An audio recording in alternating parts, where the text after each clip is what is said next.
Hi everyone, আসসালামু আলাইকুম সবাইকে। দিনটি ছিল আমাদের জন্য অনেক বেশি ব্যস্ততম একটি দিন। তো আমি সকালবেলা ঘুম থেকে উঠেই নিচে নেমে যাচ্ছি। আজকে আমাদের কয়েকটা স্টেপ বাই স্টেপ কাজ আছে আর প্রচণ্ড বিজি একটা দিন আমাদের জন্য।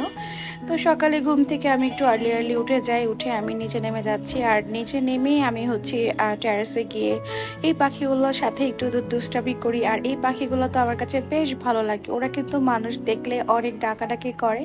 আর তারপরে কোকাটেলগুলো কিন্তু খুব ভালো লাগছে, এই যে পাখিটা একেবারেই কাছে চলে আসছে। তো এরপরে আমি এখানে দোলনায় বসে একটু দক্ষিণার বাতাসে উপভোগ করছিলাম। খুব ভালো লাগছিল, মিষ্টি সকালবেলা। তারপর ব্রেকফাস্ট করে আমাদেরকে দ্রুত বের হয়ে যেতে হয় ডেকোরেটরের দোকানে। এখানে আমরা কিভাবে ডেকোরেশনটা চাচ্ছি সেটা তাদেরকে একটু বুঝিয়ে দিয়েছি। আর তাদের এখানে অনেকদিন পর গাঁদা ফুলের মালা দেখে আমি তো বেশ খুশি হয়ে গিয়েছি। কতদিন পর যেভাবে গাঁদা ফুলের মালা দেখলাম, এগুলো আসলে এখন অনেকেই হয়তো ব্যবহার করে না, বাট একসময় এগুলোর খুবই প্রচলন ছিল। তো যাই হোক, এখানে আমি তারপর মার্কেটে চলে আসি। এখানে আমার টুকটাক কিছু কেনাকাটা ছিল, আর হেয়ার ব্যান্ডগুলো দেখে আমার তো বেশ ভালো লাগে। তো ঝটপট মার্কেট থেকে বের হয়ে গিয়ে আমরা আবার চলে যাব আড়ংয়ে। আমাদের ওখানেও কিছু টুকটাক কাজ ছিল। আর নোয়াখালীর আড়ং আউটলেটটা তো আমার কাছে সবচেয়ে বেশি ভালো লাগে, কারণ এদের এখানে হিউজ কালেকশন। তো খুবই ভালো লাগছিল। আর এখানে আমি একটু রূপার নূপুর দেখছিলাম, বাট নূপুরগুলো আসলে খুব একটা ভালো লাগেনি, তাই নেওয়া হয়নি। আর এরপর আড়ংয়ের এখানে হোম ডেকোরগুলো দেখে তো আমার কাছে খুব ভালো লাগছে। আসলে আমাদের ঢাকার মিরপুরে আমি যতবারই গিয়েছি, হোম ডেকোরের কালেকশন আমার কাছে অত বেশিটা ভালো লাগেনি, বাট নোয়াখালীর আড়ংয়ে খুবই ভালো লাগে।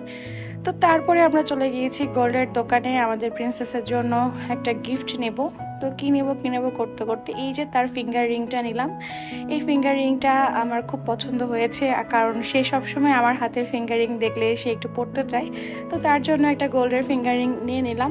আর এরপর বাসায় এসেই দেখি যে ডেকোরেটরের লোকেরা অলরেডি চলে এসেছে, এসে তাদের কাজ শুরু করে দিয়েছে। আর ওদের কাজ কিন্তু সত্যি খুব ভালো ছিল। ওরা অনেক এফোর্ট দিয়ে কাজ করেছে। আর এই তো ওরা এখানে বেলুনগুলোকে ফুলিয়ে নিচ্ছে। আর আসলে আমাদের প্রিন্সেস যে আজকে কী পরিমাণে খুশি তা আপনারা দেখছেন। ও তো অনেক বেশি এক্সাইটেড হয়ে গিয়েছে এত বেলুন দেখে। তো এখানে আমি একটু বসে বসে তাদের কাজগুলো দেখছিলাম যে তারা প্রপারলি কাজ করছে কিনা। আর একটু পর পর প্রিন্সেস এসে আমাকে জড়িয়ে ধরছে। আসলে সে যে কী পরিমাণে এক্সাইটেড আর হ্যাপি ছিল তা হয়তো বা বলে বোঝানো সম্ভব না। তো এই তো ওদের কাজগুলো দেখছিলাম। আর ওরা ফাইনালি অনেক সুন্দর করে ডেকোরেশন করেছে। আমাদের আসলে থিমটা ছিল গোল্ডেন এবং ইয়েলোর মধ্যে, গোল্ডেন এবং চকলেট কালারের মধ্যে। বাট চকলেট কালারের বেলুনটা অত বেশি অ্যাভেলেবেল ছিল না তাদের কাছে, তাই তারা ব্ল্যাক বেলুন দিয়ে এটা ডেকোরেট করে। বাট আফটার ডেকোরেশন এটা এত সুন্দর আউটকাম এসেছে। আর এখানে সিঁড়িগুলোকেও ডেকোরেট করে নেয়। আসলে আমার খুব মনে হচ্ছিল যে মেবি আমাদের মেয়েটাকে আমরা বিয়ে দিয়ে দিচ্ছি। তো যাই হোক, তার বার্থডেটা অনেক সুন্দরভাবে সেলিব্রেট করলাম। আর এই তো এখানেও বাইরেও অনেক সুন্দর করে ডেকোরেশন করা ছিল।